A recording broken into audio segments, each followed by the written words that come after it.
ba? Di ba dapat nagsiselebrate tayo kasi successful yung plan natin? Huwag mo sabihing affected ka pa rin sa pagtawag sa'yo ni Vanessa ang baliw. Huwag mong sasabihin yan, Kiara. Isang beses mo pang sabihin yan. Kalimutan mong magkaibigan tayo. Isa kang baliw. Hindi ako baliw. Baliw ka. Baliw. Baliw. Taya! Taya! Taya! Taya!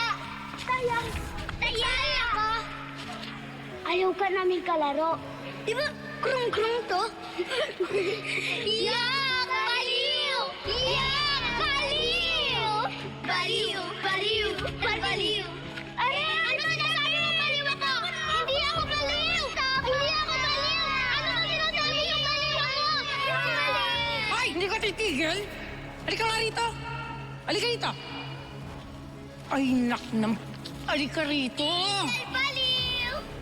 Baliw na nga, lumayas na kayo. Lumayas na kayo. Baliw ng baliw, given na nga. Ano na naman ginagawa mo dun? Hindi mo iniisip. Baka mamaya sugurin na naman ako ng nanay ng batang yon.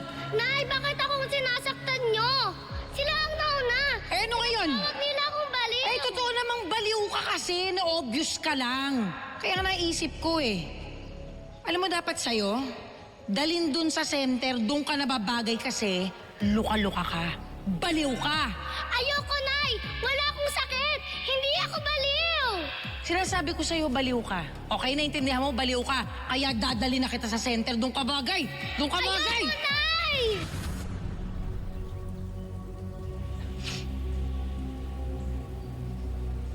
Lahat ng mga taong nagsasabing baliw ako, mali sila. Walang problema sa akin. Alam ko yung ginagawa ko. Ngayon na nakakulong na yung ate mo, wala nang dahilan para manatili tayo dito. Umalis na tayo, Angel. Dating gawi. Magsimula tayo sa malayo. Hindi. Hindi pa sapat na nakakulong lang yung ate ko. Kulang pang kabayaran yan sa pagtalikod niya sa akin. Dadagdagan ko pa yung pagdurusan niya.